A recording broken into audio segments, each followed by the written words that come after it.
Okay, I'm going to walk you through a few things that I've built here using automation and a tool called N8N.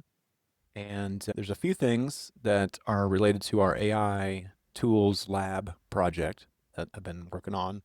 The very first one here, I'm just going to just show it. I'm not quite ready to run it yet because I don't have any content to process.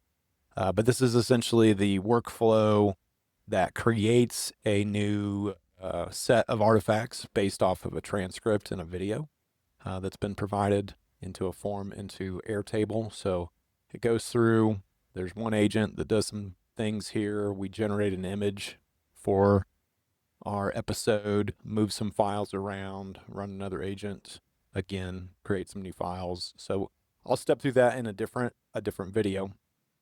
What I wanted to show though was more what happens separate from creating that content. I had an idea to see if we can extract some more uses out of the content that we have in the transcript. And what I thought we could do is maybe send some follow-up questions to the person who was being interviewed, to the guest of the video, to the main person on the video sharing their thoughts, send them a few follow-up questions, take the answers that they provide from us, and then do something with that in terms of building additional content.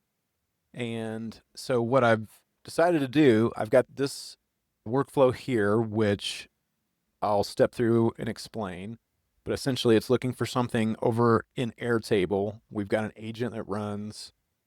It's building some interview questions and adding those back into Airtable and then sending that off to our guest. And then once the guest has had a chance to respond to the messages, there's another workflow in here that looks for the response. An agent then picks that up and then manipulates the data and then puts it back into Airtable, essentially taking the responses from the guest and putting them back into Airtable. And we can see all that, for example, here in Airtable. Let me zoom in just a little bit here. We can see I'm using Airtable to track all of the episodes. And down here at the bottom, if we scroll over, you can see some of the ones I've run previously where it's created some of these other assets for me. But over here, all the way on the right, are these questions and answers. And so these are the actual questions that were generated and sent to the guest. And then over here in this A column are the answers. So we've got 3 questions, 3 answers. So that's more information that we've gotten straight from the source that is in addition to the transcript and the video and all that kind of stuff. So we're going to take that stuff and see if we can do more with it. So now that we've gotten some questions and some answers from our guest that are in addition to what we've got, I then have another workflow that looks to see if we've gotten all the information from our guests, and then it goes and grabs the transcript, and then it begins to, I need to rename this agent here. That's not what actually happens here. Actually, it is. Yeah, no, that's what happens here. Is we go ahead and start drafting a very early framework template of the blog based on the transcript and based on the interview questions that we've got. That's going into a variable, and then this is going into Google Drive. Once we have that blog post, it's being saved into Google Drive. Then I go ahead and create a new image. I wanted a hero image for each of these blog posts. And so we go out and grab some stuff out of Airtable, set a prompt up to then send over to our image generator. Once we have the image, I have to convert it from base64 to a file that I can upload into Google Drive. We update Airtable with the information about where that image is found. So here under blog hero image. And so an example of one is, pop this open. I think it just likes to download it. Yeah, so we'll open this up. Now, one thing I am going to do is insist that it doesn't add any text anywhere. I just don't want text in my hero image. So I have to go in and specify that with my prompt, but I think that'll clear up that issue for me. But you can see here in Airtable, we've got a record of where that file is saved, as well as the blog draft. So that just takes me into Google Drive, but we can now go into here and see the blog that was created for us. So we're going to try to get this to run. I've got a episode in here I'm gonna process. So we've done a few of them already. You can see we've got the transcript already in Airtable. It's just a text file that's been uploaded. So I'm gonna come over here and check this interview checkbox in our interview column. And when I come over here into my automation, I'm going to go into the follow-up interview. Now, this is set to run automatically. I've got it set to active, but it's only going to check, I think, every minute or something. For the sake of just timeliness, I'm going to go ahead and hit test workflow just to kick it off, and we can see what's going on here. Now, it did see that there was an interview, and it ran, and it's already complete. That stage is done, and if I go get into my email, here's our email. And you can see it comes with 3 questions at the bottom. The best way to do this to make sure it works is to actually just put in some real responses here. So I'm going to go ahead and do that. All right. And I can say thanks. All right, so that's been sent off now. And over in my workflow, the collect responses workflow. Again, this is set to run automatically, but I'm going to go ahead and run it. And what the agent's done here is I went and looked at that email response that I got. And if we look here on this, in this record 13, we scroll all the way over to the right. I'm just going to open up the record. You can see the questions and responses for all of them. So here's Q1, Q2, Q3. These are the questions that were asked. Here's our answers that are now stored into Airtable. So we've got all of that new information from the guest that they just provided us. Now, if we go back into this draft blog, like I said, it will create a draft and an image. But first, in order to trigger it, I need to come over into Airtable and check this draft blog. So similar to the interview trigger, I've just got a draft blog trigger. And so N8N is going to look for that and then do the rest. So we'll go ahead and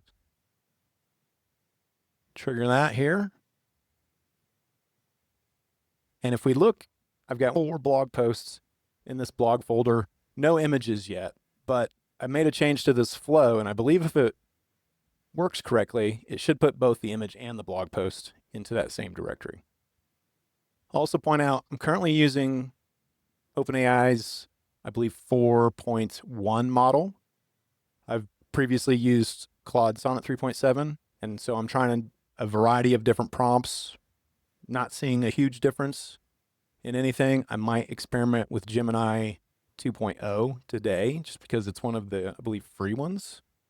And I just thought I should compare the results between the free ones and the non-free ones. As we can see here in the process, it's currently generating our image. So far, we haven't run into any problems. And I can usually, without causing any kind of problem, come into each of these steps and see what's happening. So this is the step that creates the image generation prompt for the hero image. And we can review and see what that actually says here. I'll open it up just a little bit bigger, but generate a high quality, eye-catching hero image of a modern, sleek workspace showing a diverse team collaborating around a large digital display on the screen, an AI interface generating a web app layout from a simple natural language prompt. Visible are modular templates, live preview of the app, customizable UI components, and code that is clean and organized around the workspace, symbols of real-time feedback, version control integration, and seamless export. The scene conveys speed, collaboration between technical and non-technical users. The power of AI-assisted rapid development. And then I've also passed in like my style stuff. Anyway, that's just to give you an idea of what it's sending it. And it did generate the image. So actually, instead of opening it up here, why don't I just go back into the email and show you, this is the email response that's sent out. And so what it's done is it's just put the blog post straight into the body of the email here. And it tells you that this is just a starting point. Feel free to edit this to your liking. It's already been put into first person using, the idea is to make it sound as though this is you. Most of this is you. This is like your words based on the transcript and the interview. So it's already set up that way. But just to create some consistency and make sure that as the person goes and starts to edit this, it's already set up for that first person perspective. But the blog post is in a specific framework that I've set in my prompt to make sure that it is written for the right audience. It does have a problem statement, really breaks down what was discussed in the video through the transcript. A lot of this is structured from Gen AI, but it's not necessarily created from Gen AI. You can see it even includes direct quotes from the person. And so it's really meant to not necessarily generate a blog post from the ground up, from scratch, completely generative, but more take the text and the ideas and everything that we've already collected from the video and the transcript and the follow-up interview questions to then structure something in a blog post format that follows a very specific framework. And I know in Markdown, it's difficult to see what this looks like, but I think if we were to see it in HTML in a site, it would look much better. It also includes some resources and things like that. And then here at the bottom is a link that you as a user wouldn't be able to see. This is really just for me for testing. I'll probably remove it from this email that goes to the user, but this takes me to the hero image. And so we can see what was created here in the background. And this isn't too bad. Like I said, I don't want text on any of my hero images, so I need to go back and adjust the prompt so it just explicitly does not do that. But then if we go over into our Google Drive, we can see we've got the blog post here. And the hero image is also included. So everything worked as expected. And that is where I am currently with the automation for the AI Tools Lab. Like I said, in a different video, I will walk through this one, which creates the new episode pages for every new video and transcript that we have. However, I will be modifying this here shortly so that it also creates some markdown files, not just the HTML files, because we're in the process of converting to Astro. And so we will be using markdown with front matter formatting rather than generating new HTML from scratch for every episode. That's all I wanted to show off in this video, and I will see you on the next one.